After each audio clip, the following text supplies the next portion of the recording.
Bonsoir à tous, donc bienvenue sur Extrême Météo. On va commencer tout doucement donc ce direct live qui était prévu. Écoutez, vous êtes nombreux, c'est bien. On va pouvoir un petit peu parler un petit peu des prévisions, de la tendance météo à moyen terme, éventuellement des sujets que vous souhaiterez. Voilà, je pense que le fil rouge un petit peu, c'est de savoir aussi si on aura un coup de chaud ou pas en début de semaine prochaine. C'est ce qui nous préoccupe un petit peu depuis quelques jours. Voilà, parce que c'est vrai qu'on a eu des modélisations par séquence qui étaient assez impressionnantes, on va dire, en termes d'afflux de chaleur là pour début de semaine prochaine. Après, les modèles sont loin d'être calés et on va voir ça ensemble. Donc, écoutez, je vous salue tous.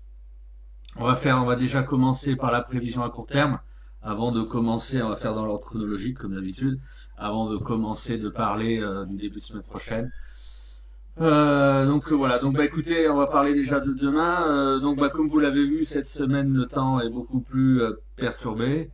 Donc on a eu quand même des orages, notamment lundi. On a eu pas mal de pluie sur le pourtour du Méditerranée entre lundi et mardi, avec des cumuls qui ont parfois atteint les 130 mm du côté de Sommières, notamment dans le Gard. On a eu des 60 mm du côté de Nice aussi, où on a eu quelques petites inondations. On a eu pas mal d'agitation entre lundi et mardi, une tornade notamment du côté de Montauban, des tubas un petit peu à la région centre, notamment des orages qui ont été actifs aussi entre Pays de la Loire, Normandie, voilà un peu ce qu'on peut dire. Et puis depuis hier, on a un courant d'ouest, surtout aujourd'hui, qui s'est mis en place. Flux d'ouest océanique avec le passage de différentes perturbations. Aujourd'hui, on a eu front chaud, front froid, on a un nouveau front qui arrive ce soir aussi. Et demain, ce qu'on aura, c'est qu'on aura un front ondulant qui va se mettre en place. Vous voyez la situation. Je prends le modèle GFS là. On voit donc bien ce système dépressionnaire qui est sur le nord de l'Europe, donc qui nous a influencé largement aujourd'hui, qui demain continuera légèrement à nous influencer, notamment sur la moitié nord, avec demain un ciel de traîne, un ciel de traîne, on peut le dire, avec de l'air froid d'altitude qui va s'installer. Et demain, sur toute la moitié nord, il faudra compter sur un temps variable entre éclaircies, nuages et des averses qui pourront être orageuses. On a ce système-là aussi qui se met en place là sur l'Atlantique, qui se rapproche de nous et qui va nous influencer aussi. On va le voir quand on regarde notamment la carte de frontologie de Météo France. On le voit. Donc ça, c'est simulation pour demain midi. Donc vous voyez bien le centre dépressionnaire dont je vous ai expliqué, donc sur les îles britanniques, qui nous influence quand même encore sur la moitié nord. Mais on a également donc ce système qui va commencer petit à petit à nous influencer à travers notamment l'arrivée petit à petit d'un front ondulant par l'Atlantique. Donc demain, on aura déjà un front aussi qui barrera le pays, notamment du centre-ouest au centre-est, avec pas mal de pluie. Donc ça sera le début des pluies assez abondantes demain, qui perdureront jusqu'à samedi. Voilà, donc voilà ce qu'on peut dire pour demain. Donc un temps très médiocre, moitié nord sous les averses et possiblement parfois les orages, et je dirais une bonne tranche centrale du pays où vous aurez des pluies assez abondantes, donc sous un front ondulant, et également même un caractère orageux. On va regarder pourquoi rapidement, et le sud sera un petit peu plus favorisé. Donc vous allez voir pourquoi demain on va regarder un peu plus dans le détail. Je vais prendre le modèle arôme pour référence. Voilà. Donc demain en cours de journée. Donc on voit toute cette partie nord-nord-ouest, donc plutôt sous un ciel de traîne. Donc c'est ce que je vous disais. Averse, éclaircie, localement orage. Pas mal de vent aussi, on regardera un petit peu le vent également. Et toute cette tranche centrale, vous voyez ici, où on a quand même pas mal de pluie de prévues, donc ça soit entre demain matin et demain après-midi, du centre-ouest au centre-est. Ça circule assez rapidement, mais ça tombe fortement dans un flux d'ouest. Notamment, ça va tomber fortement sur l'ouest du Massif central, notamment sur les contreforts ouest, hein, forcément en flux d'ouest orienté sur le pays, ce sont les contreforts ouest des reliefs qui prennent. Par contre, comme d'habitude, effet d'abri, la plaine de Limagne du côté de Clermont-Ferrand aura très peu d'eau. Pareil, plaine du Forez, très peu d'eau. Et également, à degré moindre, mais la vallée du Rhône aussi, un peu ce qu'on va dire fenée. Donc du coup, pas trop d'eau, pas trop d'eau non plus. Hein. Donc encore une fois, c'est surtout les contreforts ouest des reliefs. Hein. Les Alpes seront bien servies. Voilà. Et donc on aura un petit risque orageux sous ce front demain après-midi.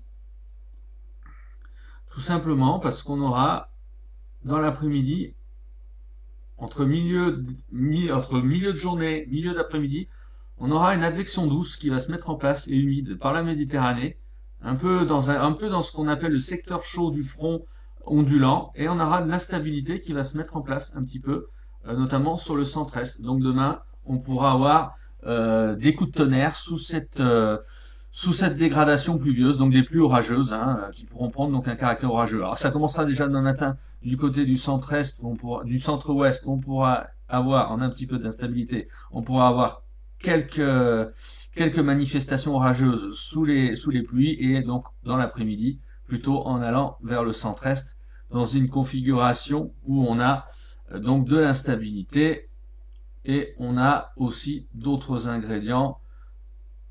Bon, je vais peut-être pas aborder la totalité des paramètres.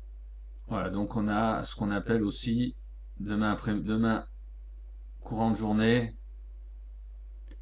Voilà, on a ce qu'on appelle des vitesses verticales, donc ça veut dire qu'on a quand même des courants ascendants qui permettent, on va dire, de la convection également, et donc effectivement au sein de cette perturbation qui prend une nature convective et qui peut donner lieu à quelques manifestations orageuses. Voilà, donc ça c'est le temps pour demain, donc vraiment un temps demain très médiocre, hormis peut-être près de la Méditerranée et en Corse où j'ai pas regardé dans le détail, où le temps sera un peu meilleur. Les températures, je vais passer très rapidement sur demain, sans vous montrer de carte, avec ce temps très nuageux, à couvert partout, avec des éclaircies quand même relativement rares. Ben, on ne faudra pas s'attendre à des miracles, on aura souvent entre 15, 16, 17, 18 degrés, globalement, entre 15, 18 degrés, globalement, voilà, tout simplement.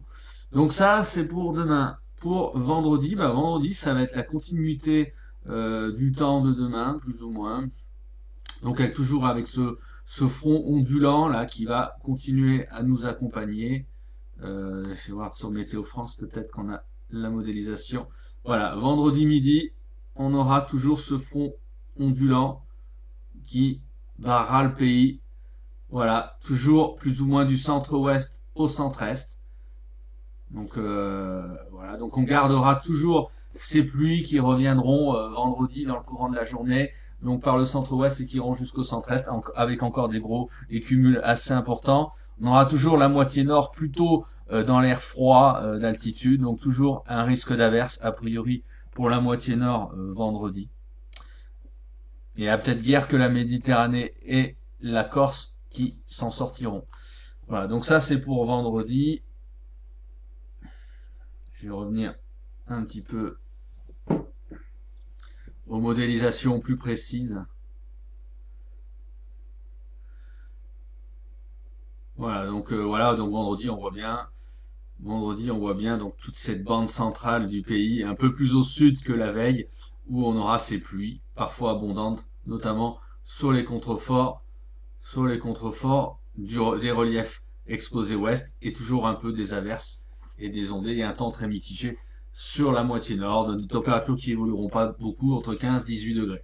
Alors, je vois effectivement, on parle du vent, il y aura du vent entre demain et vendredi, j'en ai pas trop parlé, mais il y aura du vent effectivement dans ce courant océanique, on va regarder un petit peu dans le détail. Déjà demain, je l'ai pas abordé, mais on aura quand même pas mal de vent notamment la côte atlantique. On aura des rafales jusqu'à 70, parfois 80 km/h sous les averses. On voit un vent qui est plutôt orienté au sud-ouest pour demain. Et voilà, donc on aura quand même des vents qui auront tendance à être plus forts en fin de journée, également dans les terres, quoi. Hein. Donc ça c'est pour demain. Et vendredi, on aura du vent, mais à degré moindre. Encore qu'on surveillera un renforcement des vents, notamment côté centre-ouest et côté Gironde aussi, à confirmer quand même. Donc ça, c'est pour vendredi. Alors le vent, c'est pas l'acteur principal des prochains jours, mais enfin, bon, on aura quand même des fois des rafales entre 70 et 80 km/h, notamment sous averses, peut-être localement 90 km/h, sous des averses convectives demain sur la moitié nord. Notamment, enfin, plus ou moins, plus proche, on va dire, notamment des côtes de la Manche. Donc ça, c'est pour demain. Donc pour samedi, samedi, on continuera à voir la frontologie, je ne l'ai plus, donc samedi, on continuera à avoir un peu le même type de temps, toujours assez perturbé, et toujours donc ce fameux front ondulant qui se réalimente, qui bouge pas, vous voyez, qui est sur le centre du pays, donc avec des pluies abondantes par moment.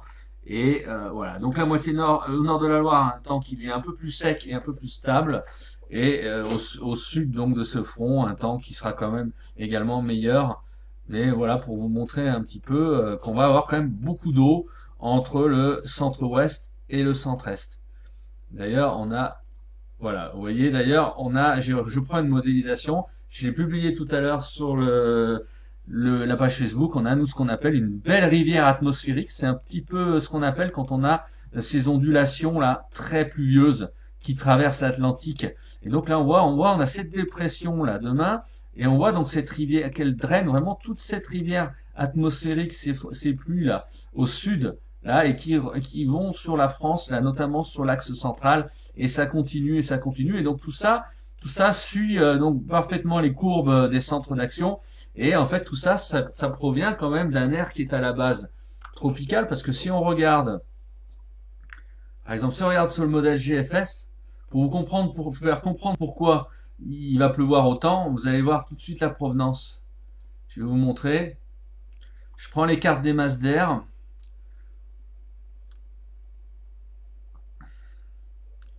Voilà. Si ça veut bien marcher, parce que là ce soir j'ai l'ordinateur qui rame un peu. Voilà.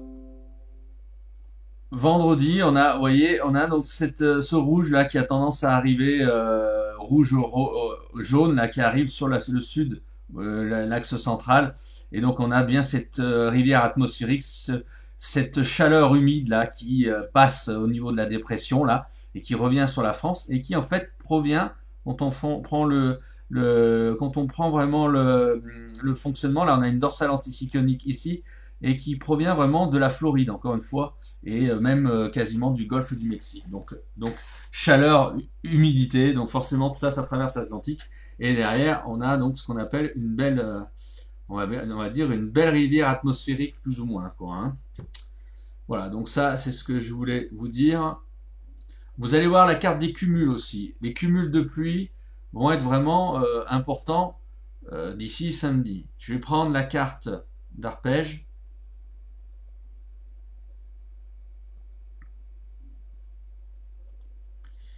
Voilà. Voilà, donc d'ici samedi soir, on a quand même des cumuls importants sur cet axe. Hein. On a souvent du 80 mm dans le centre-ouest, grosso modo 60-80 mm. Versant ouest du massif central, des cumuls qui peuvent être très importants, jusqu'à 100 mm, localement peut-être 150 mm.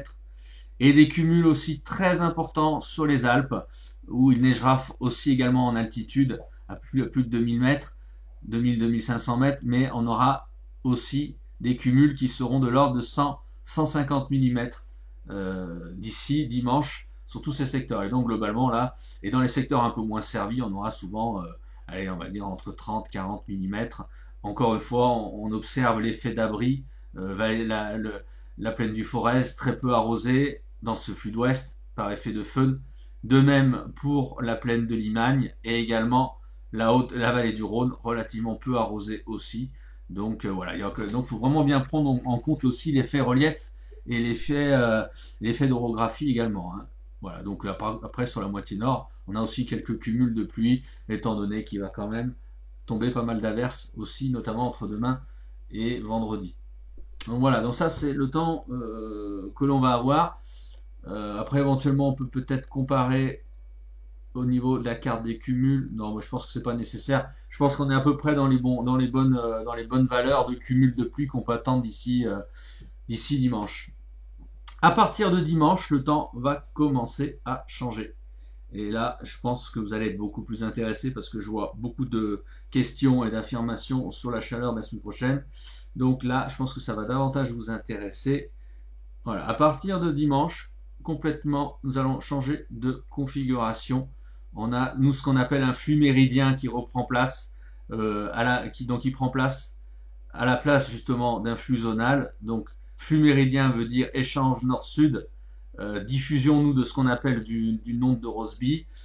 Et donc, voilà, donc tout ça se met en place. On a une dorsale ici sur le centre de l'Atlantique. On a à l'avant une descente froide, donc sous forme d'un Talweg, et à l'avant, on a le mécanisme d'une dorsale africaine subtropicale qui se met en place. Et donc le tout de savoir, c'est, comme je l'ai mis dans une analyse ce matin, c'est de savoir réellement, très finement, l'amplitude de cette dorsale, notamment l'amplitude, l'orientation, mais qui est intimement liée notamment par rapport à cette descente froide sur l'Atlantique. Donc dimanche, on aura déjà un temps qui s'améliorera, la moitié nord restera sous pas mal de nuages, le passage nuageux, ça sera relativement moyen. Par contre, sur la moitié sud, il fera beau dimanche avec des températures qui seront déjà en augmentation. Donc on aura des valeurs, on va regarder un petit peu parce que je n'ai pas regardé de près les valeurs pour dimanche. On sera au début de l'augmentation, si vous voulez, plus ou moins.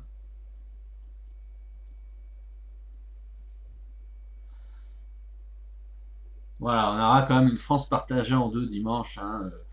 On aura quand même, ouais, on aura souvent, on atteindra difficilement et péniblement les 20 degrés au nord de la Loire. On aura souvent entre 15 et 18 degrés, peut-être même bien plus frais du côté du nord de la Seine. Par contre, sur la moitié sud, on aura déjà 20-23 degrés. Des températures plus élevées aussi en basse vallée du Rhône, 26-27 degrés déjà. Et donc, voilà, on aura quand même une belle augmentation des températures déjà sur la moitié sud par rapport à la veille. Donc ça, c'est la tendance pour dimanche.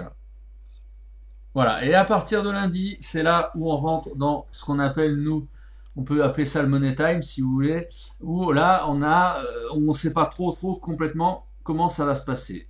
On va faire un petit peu modèle par modèle, plus ou moins, pour vous montrer un petit peu les différences. Les différences, elles sont ténues parce que ça se joue à pas grand-chose. Voilà. Donc je vous avais montré la carte de dimanche. Vous aviez cette descente froide ici, donc un Talweg sur l'Atlantique. Donc cette dorsale derrière et une autre dorsale à l'avant, celle qui nous intéresse, qui arrive qui est donc l'origine, vous la voyez, hein, elle est directement subtropicale africaine.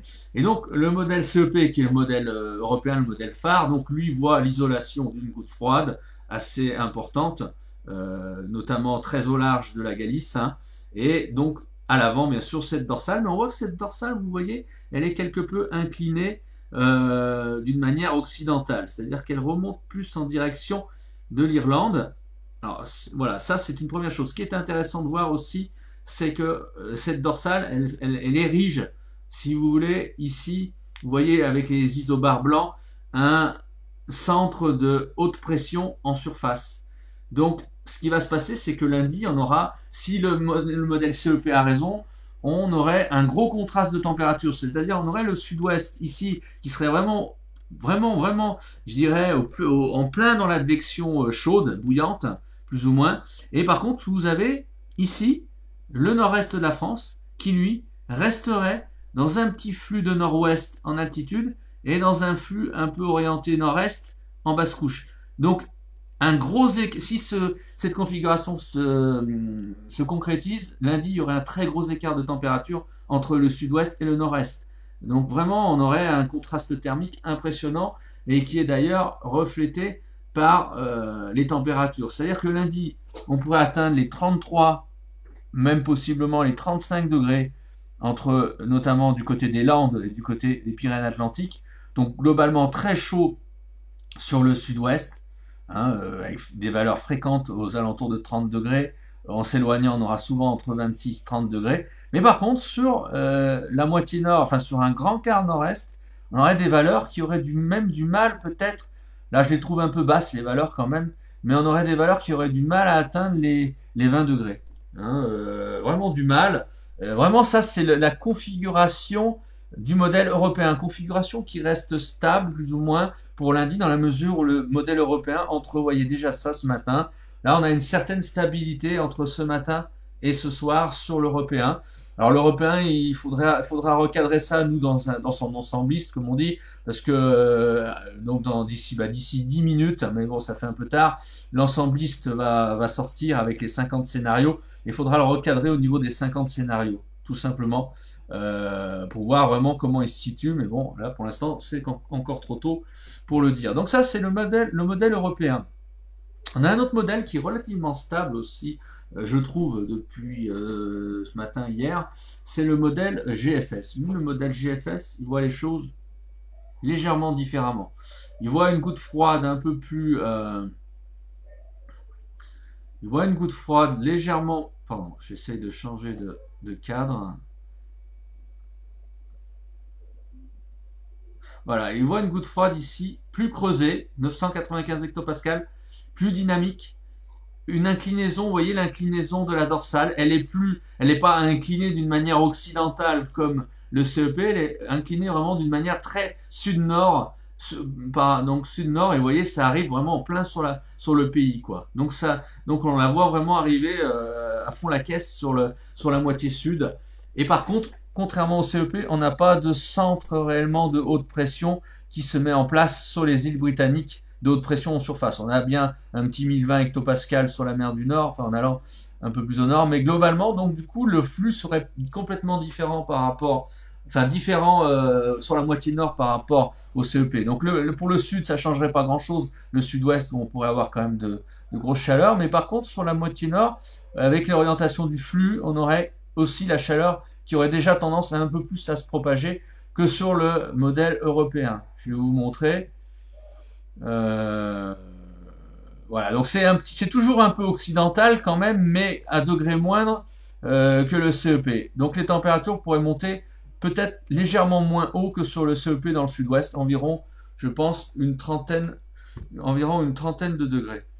Voilà, donc, et ici, on aurait donc une certaine petite fraîcheur sur la moitié nord, au nord de la Loire, mais peut-être légèrement moins, allez, on va dire légèrement moins importante que sur le CEP. Encore que, bon, on aurait quand même un gradient de température assez important entre le nord et le sud. Donc ça, c'est la différence avec le modèle européen CEP. Donc c'est vraiment une histoire d'inclinaison de dorsale. Sur le modèle anglais, qui est l'autre modèle phare, ben, il est entre les deux, quoi, on va dire. Enfin, il est peut-être un peu plus près quand même du CEP. On a donc cette goutte froide qui est plus éloignée sur l'Atlantique, un peu moins dynamique. On a quand même une frange dorsale anticyclonique, quand même plutôt occidentale, qui va également en direction de l'Irlande, à degré moins du CEP. On aurait un centre anticyclonique sur la mer du Nord.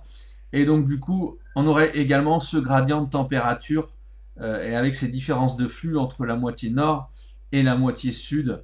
Voilà, donc grosso modo, le modèle anglais serait très proche quand même du modèle européen, plus ou moins.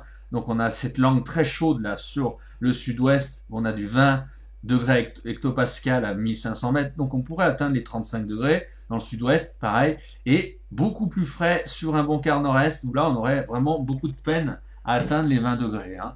Donc voilà, donc on a une espèce de convergence entre les trois gros modèles ce soir pour voir ce gradient de température très important à l'horizon de lundi, mardi. Oula, mais je me suis trompé d'échéance. Je crois que j'ai pris la modèle. Alors, là, excusez-moi, je crois que je me suis trompé d'échéance par rapport à ce que je voulais vous dire.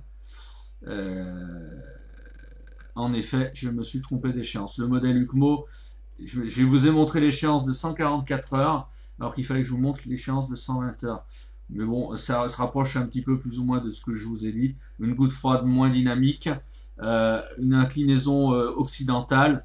Donc c'est haute pression ici, plutôt vers les îles britanniques.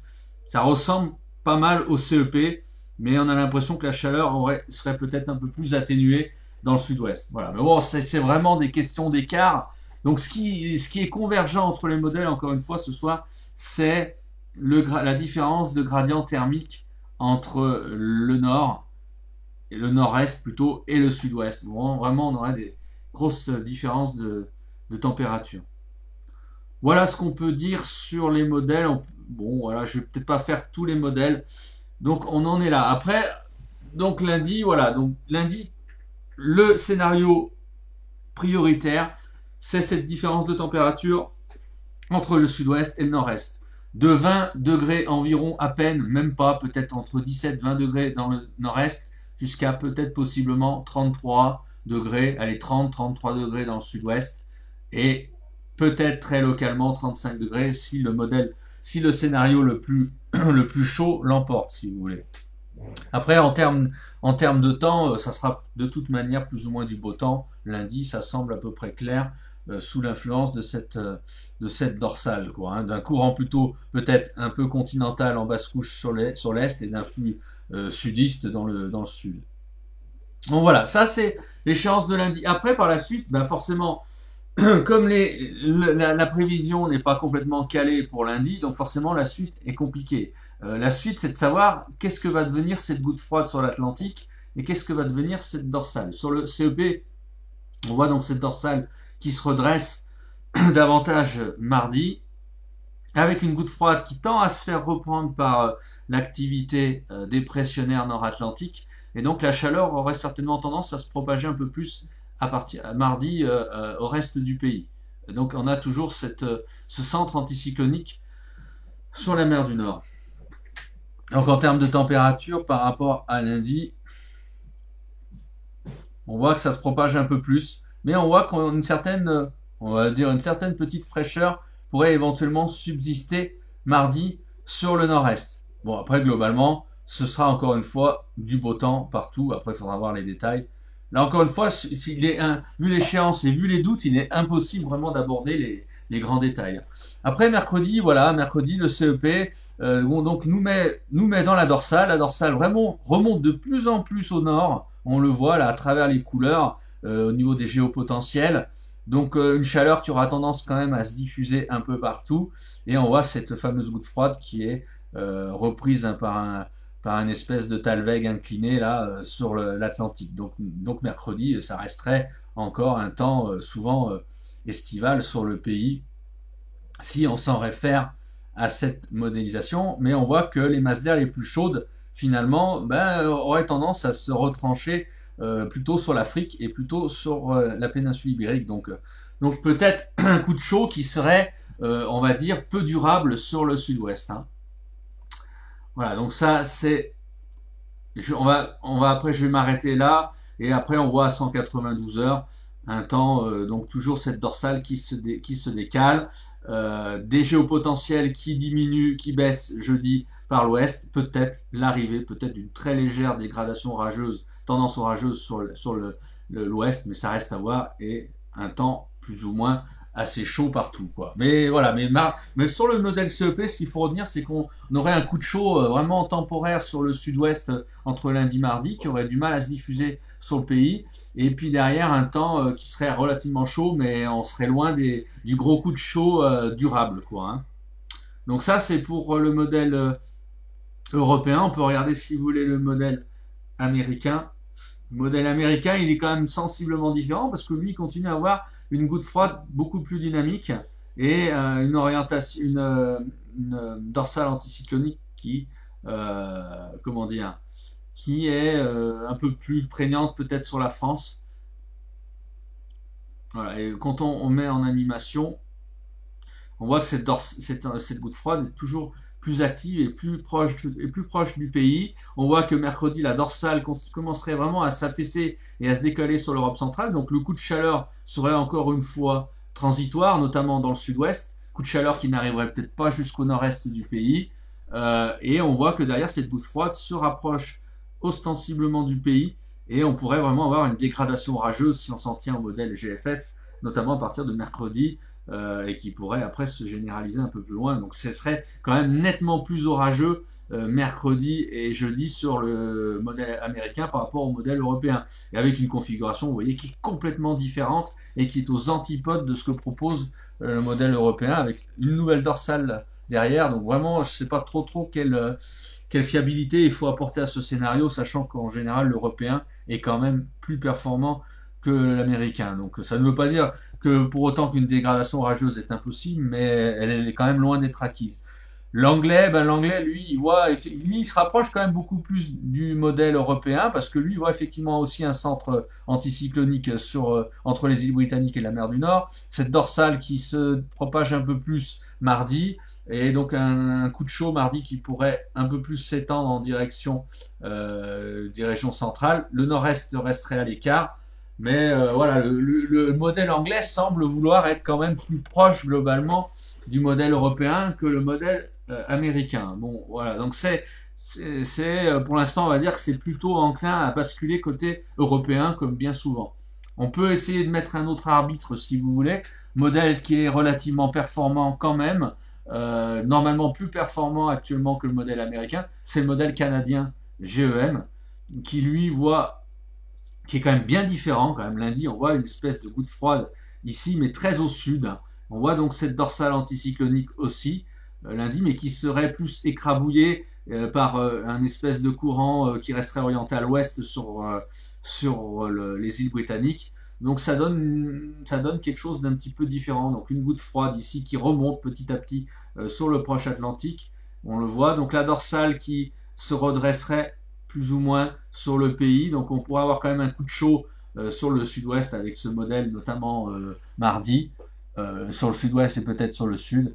Et après derrière, on voit donc cette dorsale se maintiendrait un peu plus longtemps sur ce modèle avec une goutte froide qui serait plus stationnaire et qui finirait par avancer un petit peu en deuxième partie de semaine. Donc c'est un intermédiaire, ouais, c'est même pas assez différent encore une fois du modèle américain et des modèles européens et anglais.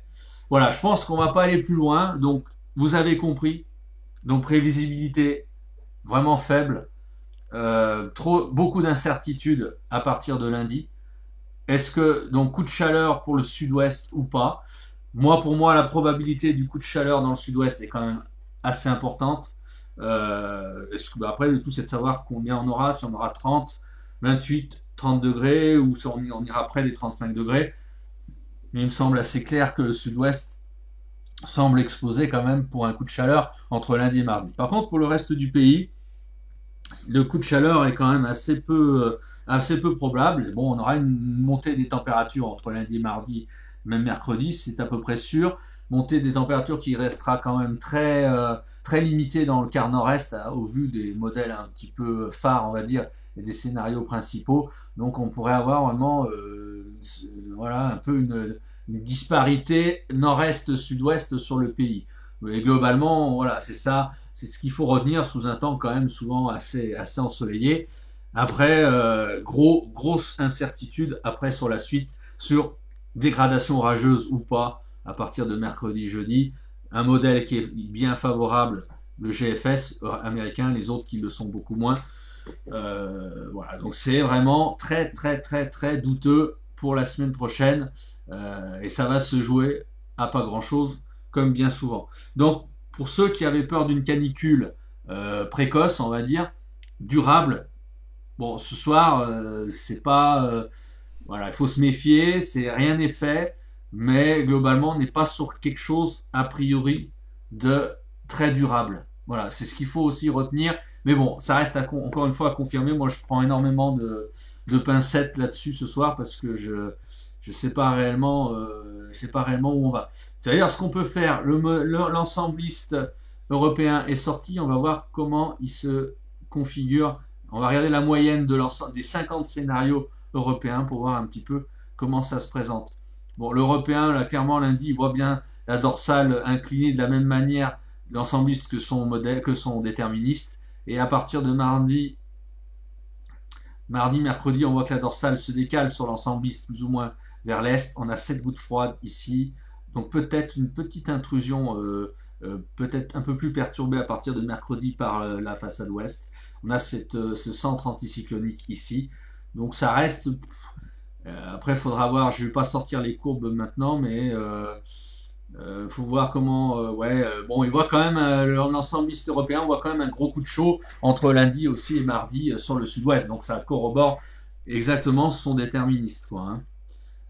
Et plus ou moins une fraîcheur, on va dire, relative sur le nord-est. Donc ça semble à peu près clair. Et à partir de mercredi, on voit que la chaleur aurait tendance, bon, à se cantonner quand même plutôt au sud, à un bon niveau, hein, un niveau réellement estival. Sur la moitié nord, au nord de la Loire, ça resterait d'un bon niveau, mais on ne pourrait pas parler réellement de gros coups de chaud. Après, la suite, c'est trop loin. On voit un creux ici qui laisse deviner que peut-être en deuxième partie de semaine prochaine, on pourrait avoir une dégradation orageuse, ou du moins une dégradation tout court, quoi. Voilà, donc c'est vraiment les grandes lignes que je peux donner au niveau du temps. Alors bien sûr, j'irai pas au-delà parce que comme on ne sait pas trop comment va se passer la semaine prochaine, c'est impossible bien sûr d'aller au-delà de ces prévisions, quoi. Voilà, donc je vais essayer de voir s'il y a des commentaires. Alors, les commentaires qui sont un peu divers.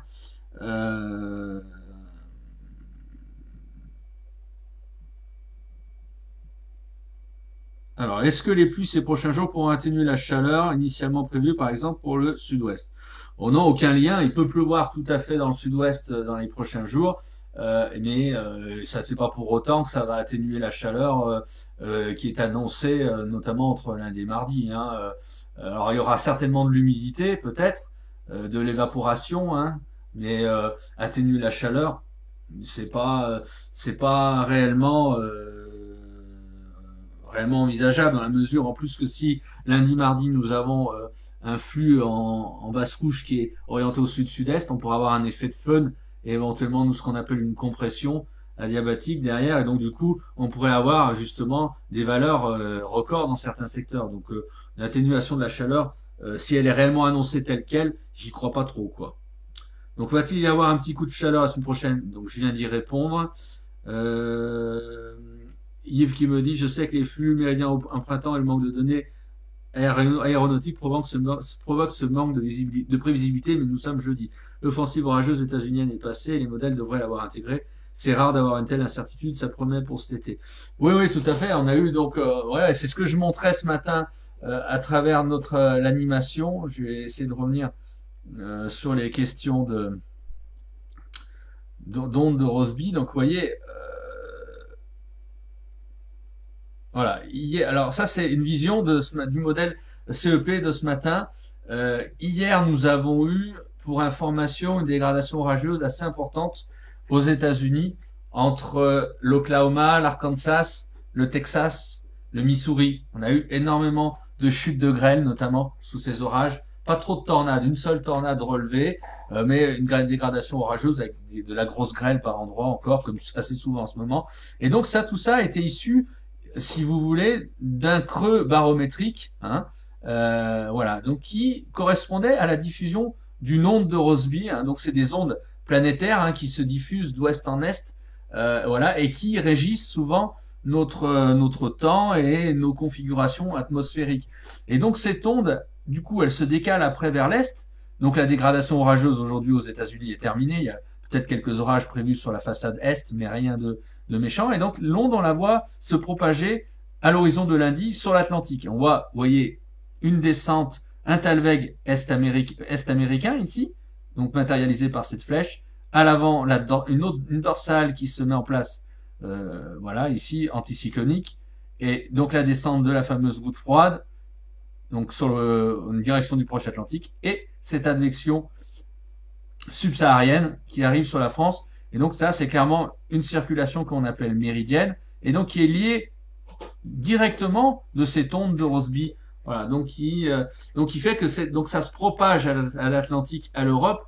Et comme dit Yves, normalement les modèles devraient l'avoir intégré, mais c'est pas aussi simple que ça parce que effectivement on a une telle incertitude dans la mesure où si on a une absence de données on a beaucoup moins de données à disposition sur l'Atlantique à cause de la crise du coronavirus, à cause du manque de données entrantes au niveau de l'aviation. Et sur l'Atlantique, si on n'a pas une aviation suffisante pour les données météo, bah c'est compliqué. Donc du coup, les modèles, je suis convaincu que les modèles tâtonnent un petit peu à cause de ça. Donc voilà, donc à mon avis, c'est principalement l'explication. D'ailleurs, juste pour vous montrer, voilà, donc on a ce graphique, je ne vais pas aller très très loin, on a la longitude qui est indiquée ici en abscisse, on a les dates en ordonnée, donc ça correspond à la diffusion des ondes de Rossby. Vous voyez les couleurs un petit peu rouges, vous voyez la date, 1er mai, 2 mai, 3 mai, 4 mai, donc ça se propage vers l'est, et là 360 degrés, la longitude, ça correspond à l'Europe ici. Voilà, donc ça c'est juste pour vous montrer un petit peu comment ça fonctionne, tout simplement. Voilà, donc ça, je continue avec les commentaires. Bonsoir Fabien, demain après-midi, bonne averse orageuse du nord-ouest au Benelux avec des chutes de grêle et des fortes rafales de vent. Oui, c'est que je disais en début de retransmission, des rafales de vent convectives, possiblement demain, 70, 80, peut-être 90 km/h, des bonnes averses de grésil, éventuellement de grêle, également de petites grêles plutôt, et possiblement également des orages d'air froid, tout à fait. Jérémy qui dit oui, donc prévisibilité pas trop fiable encore. Bah oui, c'est le moins qu'on puisse dire, clairement. Alexis qui dit ah non, pas fiable du tout. Bah pas fiable du tout. On essaye d'essayer de déceler le scénario qui paraît le plus probable. Moi, encore une fois, j'aurais tendance ce soir à mettre une petite pièce sur le scénario du modèle européen. Mais bon. Voilà, qui me paraît assez réaliste. Alors Michel qui dit on a fait quoi le Nord-Est, on a fait quoi pour toujours être mis à l'écart. C'est vrai le Nord-Est n'est pas gâté, grosse sécheresse en ce moment, très peu de pluie, très peu d'agitation, à l'écart des orages. Bon, tout ça est lié aussi au fait qu'on a aussi depuis le début du printemps beaucoup de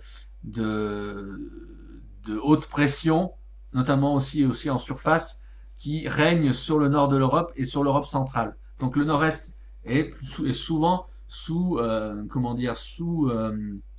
influence des hautes pressions. Preuve en est, je vais vous montrer, si on prend, voilà, preuve en est, ici, vous avez ce qu'on appelle une réanalyse des centres de l'emplacement des centres d'action depuis le 1er mars. Donc depuis le début du printemps météo, tout simplement. Et donc ça, c'est les anomalies au niveau des pressions en surface, non pas au niveau ce qu'on appelle nous des géopotentiels. Donc et ici sur l'Europe, donc là vous avez une vue hémisphérique, donc les continents américains ici, Groenland, pôle Nord, et puis l'Europe. Sur l'Europe, on voit ici qu'on a une anomalie positive de pression qui est quasi continue depuis début mars de l'Europe centrale jusqu'aux îles britanniques. Donc on voit que la moitié nord, et notamment le nord-est, est plutôt dans cette anomalie de pression. Donc ça explique cette anomalie positive, donc ça explique pourquoi le nord-est est un des secteurs de France les moins concernés à la fois par la pluie, les orages, et puis pour le coup la semaine prochaine, ça sera plutôt pas concerné par la chaleur, quoi. Voilà, tout simplement. Alors, Alexis qui dit, est-ce que l'effet de fun des Pyrénées amplifie la chaleur sur le sud-ouest? La réponse est oui, c'est un grand classique. Quand vous avez une remontée subtropicale, subsaharienne, donc sur l'Europe de l'Ouest, sur la France, vous avez, ce qui se passe, c'est que vous avez en surface souvent, et ça sera le cas lundi, mardi, si ça se met en place, vous avez souvent un flux de sud-est en surface qui se met en place. Donc tout ça, donc effectivement, il y a un effet de fun. Donc du coup, le temps est encore plus limpide côté contrefort pyrénéen du côté France, et donc l'air redescend, se compresse, s'échauffe. Donc nous par compression adiabatique comme on appelle, donc ça s'échauffe, redescend côté Pyrénées françaises, redescend de la montagne et s'échauffe, et donc fait que on peut avoir des températures qui sont des températures chaudes qui s'amplifient, quoi. Ça peut jouer sur 1, 2, 3 degrés, c'est régulier, quoi. Donc en effet, l'effet de feu amplifie la chaleur dans le sud-ouest, notamment côté contrefort des Pyrénées, voilà, contrefort pyrénéen. Après, on a également souvent en flux de sud-est des températures qui sont très élevées, et ça sera peut-être certainement le cas lundi, mardi, du côté des Landes aussi. Voilà. Benjamin qui me dit bonsoir, de votre point de vue, pensez-vous à une récurrence des gouttes froides sur l'arc atlantique sur les prochaines semaines? C'est possible parce que c'est possible parce qu'on a plutôt une tendance à avoir des basses pressions sur l'Atlantique. D'ailleurs, quand on regarde sur l'ensembliste et sur les anomalies de pression, voilà.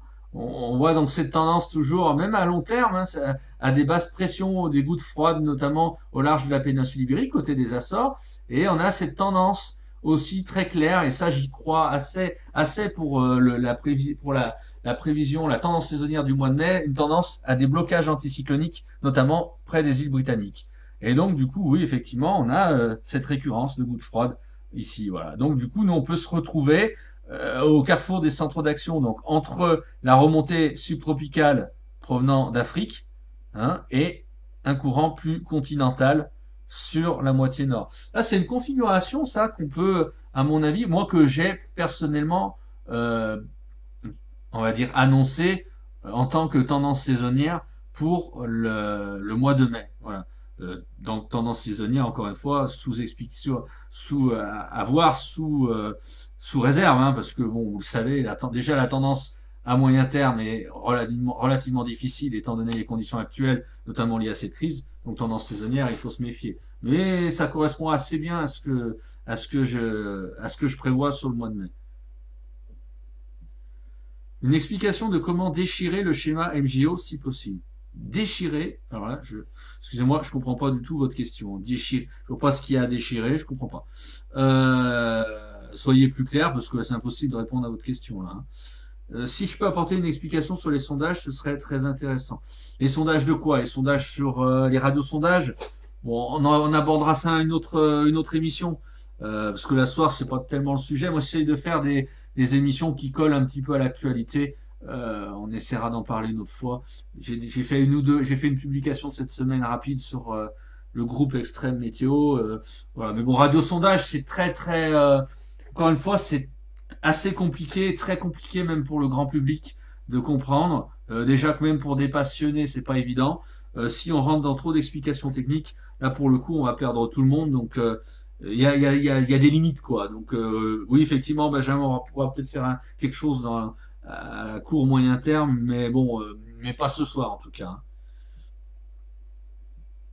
Y aura-t-il des orages ce soir et demain matin sur la côte de Loire-Atlantique? Bon, la réponse a déjà été donnée. Oui, peut-être, avec le ciel de traîne. Une prévision pour le mois de mai, je viens de la donner plus ou moins sur ce qu'il est possible. Voilà, après il faudra voir. Mathias qui dit modèle GFS voit une bonne dégradation orageuse pour la journée de mercredi, mais le modèle européen est plus frais avec des températures de 18 à 24 degrés au nord de la Seine. Donc c'est ce qu'on expliquait aussi également auparavant. Voilà, donc bah écoutez, ouais, il n'y a pas tellement de commentaires ce soir il y a beaucoup moins de commentaires que d'habitude, mais bon c'est pas grave. Donc voilà, c'est un petit peu ce que je voulais vous dire. Je voulais faire un petit point aussi avant qu'on termine l'émission. Voilà, je vous invite à aller voir aussi l'article de Météo France qui a été publié cet après-midi, qui est pour le coup pas très positif concernant le temps, où on voit encore une fois que ce début d'année bat des records en France de température exceptionnellement chaude.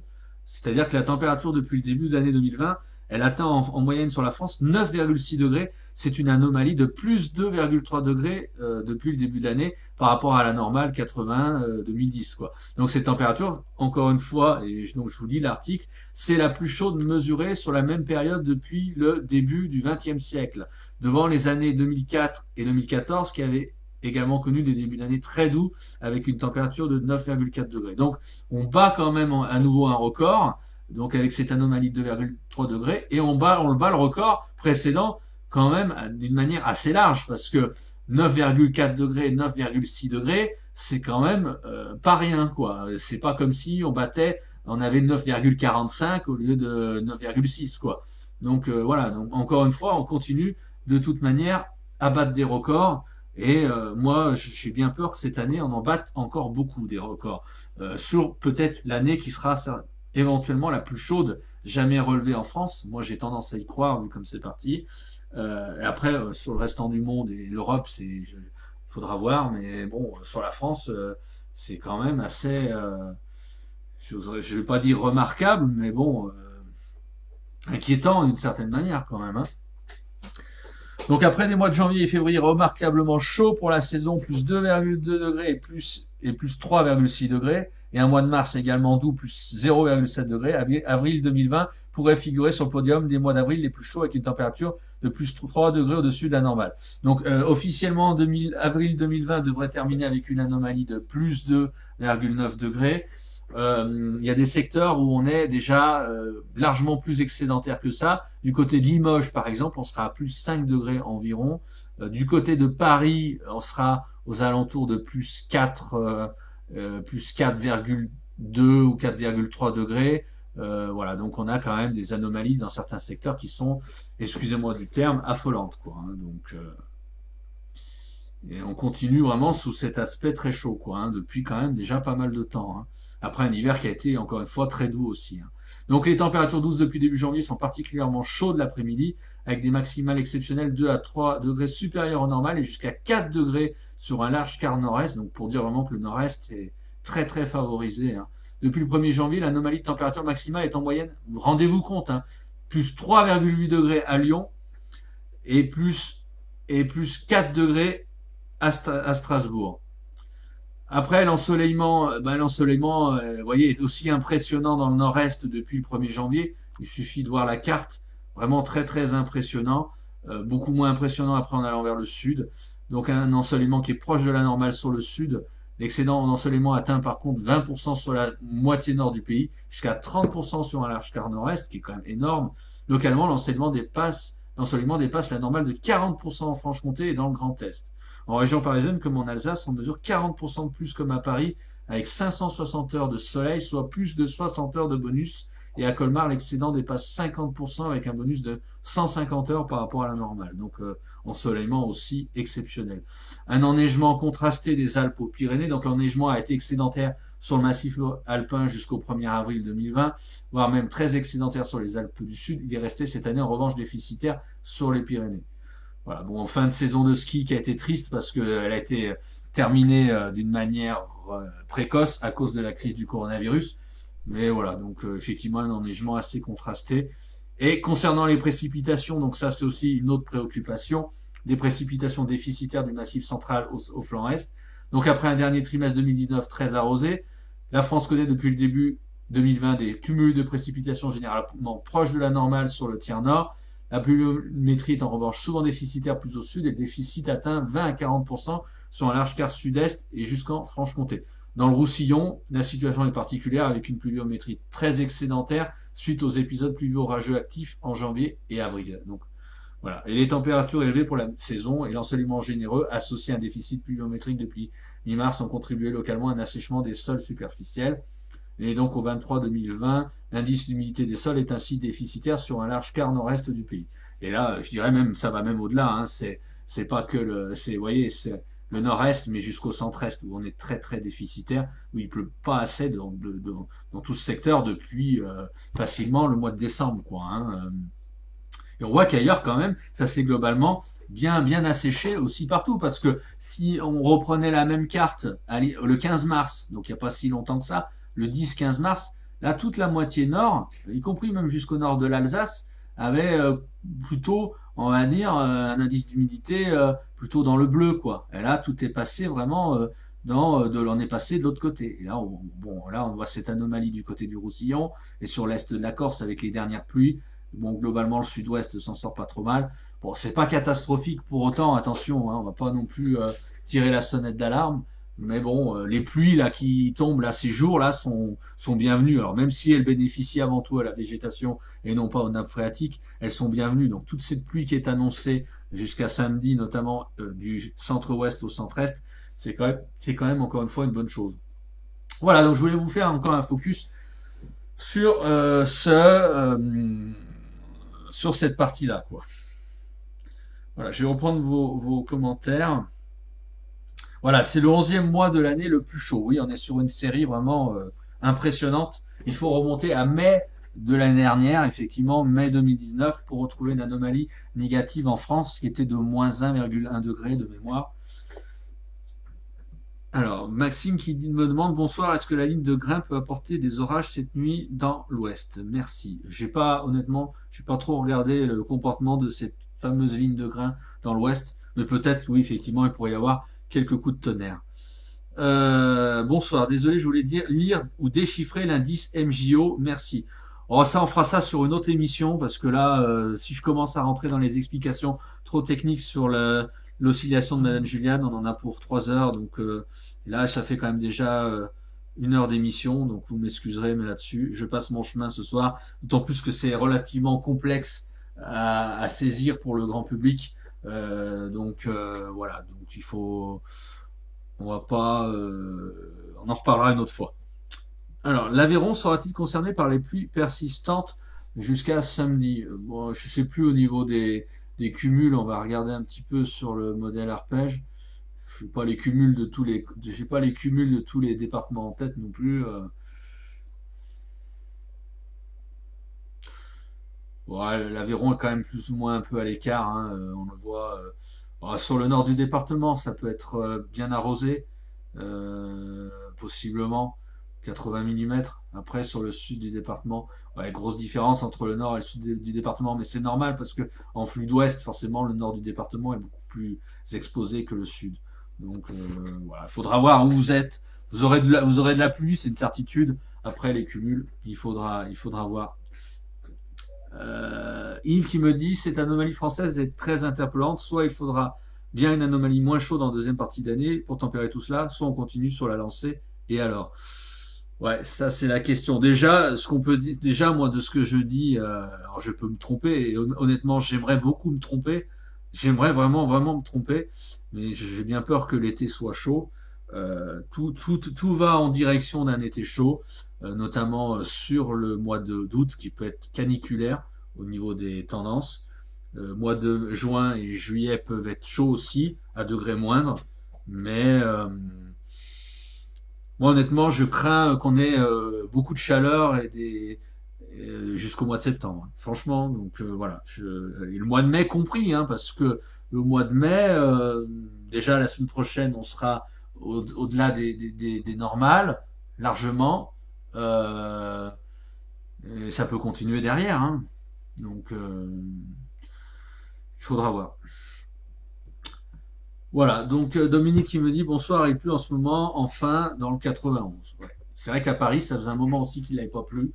Un grand moment, surtout que Paris est passé plus ou moins à travers des orages de début de semaine. Donc c'est vrai que effectivement ça fait pas de mal, quoi, hein. Voilà, et ben écoutez, sur ce, je pense qu'on a à peu près fait le tour. On a fait un point prévision, tendance météo, moyen terme. On a même parlé un peu de la tendance saisonnière. On a parlé de la sécheresse, des températures très élevées depuis le début de l'année. On pourrait bien sûr aborder d'autres sujets, mais bon. Voilà quoi. Je vais répondre quand même à la dernière question de Yves. Au fait, quels sont les indices qui te font dire que le mois d'août sera très chaud? C'est pas tellement des indices, si tu veux. Je fais pas depuis l'hiver, je fais pas une confiance absolue aux indices. Je fais plus une confiance, on va dire, sur les modèles saisonniers qui me paraissent quand même performants depuis pas mal de mois. Et puis bon, sur notamment le Copernicus, l'aspect saison où on voit que sur le mois d'août, on a une baisse, on va dire, enfin une baisse, un effacement, un effacement assez important par rapport au mois de juin-juillet des bas géopotentiels qui seraient éventuellement entre juin et juillet sur les îles britanniques et la mer du Nord, qui pourraient d'ailleurs coïncider avec des mois de juin-juillet un peu médiocres par certaines séquences sur le nord de la France et donc du coup sur le Benelux, quoi, par corollaire. Et donc on a une espèce de convergence qui apparaît sur route pour voir disparaître cette anomalie. Bon, donc du coup les hauts géopotentiels qui seraient déjà présents sur le sud de l'Europe et sur une bonne partie de la France auraient tendance à repartir largement vers le nord et donc à se diffuser. Et donc on serait vraiment dans un magma de haut géopotentiel, plutôt dans un flux sud en plus, au vu des modèles, au mois d'août. Et donc du coup, moi le mois d'août, je le vois vraiment, j'espère me tromper, hein, je le vois vraiment très chaud et assez sec, quoi. Hein. Donc bon, après il faut voir. Une tendance saisonnière, ça doit demande à être calé. Ça se trouve, si je refais la tendance saisonnière vers le 20 mai, elle sera différente. Hein. Peut-être que je vous dirais que le mois d'août sera chaud mais orageux, quoi, ou je ne sais quoi. Donc faut pas prendre non plus pour argent comptant ce que je dis là maintenant, surtout concernant une tendance saisonnière, ça peut encore évoluer. Une pluie très importante sur les Alpes, 100 à 150 mm avec risque de crue et de coulée de boue, chute de pierres, etc. Oui, donc c'est ce que je disais en début d'émission, 100-150 mm, c'est exactement ce que je disais. Une bonne nouvelle pour la nature face à la sécheresse et des cumuls impressionnants de neige qu'à 1,50 m à 2500 mètres, que de bonnes nouvelles. Ouais, effectivement, ça fera pas de mal tout ça. Hein. Beaucoup de météorologues voient une tendance orageuse au mois de mai. Ouais, ouais, faut voir. Faut voir. Ouais, faut voir. Je suis pas pleinement convaincu, mais bon. Moi, je vois un mois de mai plutôt chaud et assez sec quand même. Donc, bon. Pourquoi pas après, au sein d'un mois de mai sec, on peut avoir une période orageuse, hein, bien sûr. De là à dire qu'il n'y aura pas de dégradation orageuse au mois de mai, je ne dis pas ça. Hein. Euh, Après, il faudra voir le comportement d'autres indices sur le mois de mai, notamment éventuellement donc d'autres ondes de Rossby, comme on dit, éventuellement l'oscillation de Madame Juliane. On a notamment une approche d'une période qui pourrait être agitée aussi. Alors là, c'est de l'autre côté de l'Atlantique, aux États-Unis, notamment sur la deuxième quinzaine de mai, on a beaucoup d'indices qui vont en faveur d'une multiplication de nouveau des épisodes orageux et tornadiques, notamment du côté de la Tornado Alley sur la deuxième quinzaine de mai. Vous me direz, deuxième quinzaine de mai, c'est souvent chaque année à cette époque que ça éclate de ce côté-là, mais on a des indices aussi encore nombreux qui vont dans ce sens, avec peut-être une onde de Kelvin aussi qui pourrait éventuellement, comment dire, dynamiser tout ça, quoi. Donc tout ça fait qu'après derrière, ça peut éventuellement avoir des influences chez nous, parce que, encore une fois, je ne cesse de le répéter, le temps qu'on a de l'autre côté de l'Atlantique a souvent une influence derrière chez nous, en toute saison, hein, y compris au printemps et en été, quoi. Hein. Donc c'est pas seulement limité à l'hiver. Hein. Et donc, on ne sait jamais, ça peut avoir des incidences par chez nous, notamment sur la deuxième quinzaine de mai. Mais bon, voilà, c'est un peu des suppositions de ma part. Encore que ce que je viens de dire pour les États-Unis, c'est pas une supposition, c'est assez entrevu sur différents modèles et pas des modèles numériques comme je vous montre actuellement, mais sur d'autres indices qui apparaissent sur d'autres sites, on va dire. Alors, Alexis, sinon, juste, vous pensez quoi de ce début de saison rageuse, mieux que 2019 pour l'instant? Oui, je crois, il me semble, j'ai plus en mémoire tellement. 2019 avait été assez moyen, effectivement, au niveau des orages. Euh, Après, ça dépend de à quel niveau on se place. Hein. Oui, ça paraît pas mal, quoi. Après, j'ai pas tellement de comparaison avec l'année dernière, quoi. Voilà. L'année dernière m'a pas laissé un souvenir hyper mémorable, donc ça doit vouloir signifier que ça ne devait pas être forcément excellent l'année dernière à cette époque-là, quoi. Donc effectivement, peut-être mieux que l'année dernière. Euh, Après, Mathias dit l'année 2019 est plus orageuse que 2020 pour l'instant encore. Oui, je sais pas, après il faut vérifier. Faut vérifier les statistiques. Hein. Honnêtement, je me souviens plus trop à ce niveau-là. Voilà, bah écoutez, sur ce, moi je vais vous laisser. Je vais vous souhaiter une bonne soirée. Merci de m'avoir suivi encore une fois. Et puis on essaiera de refaire un live, je ne sais pas quand. Je vous dirai ça. Bon, la périodicité que je vous avais indiquée il y a 2-3 semaines, de tous les mardis, de tous les vendredis, honnêtement, je renonce parce que j'arriverai jamais à la tenir pour des contraintes familiales, des contraintes personnelles en ce moment, plus que professionnelles.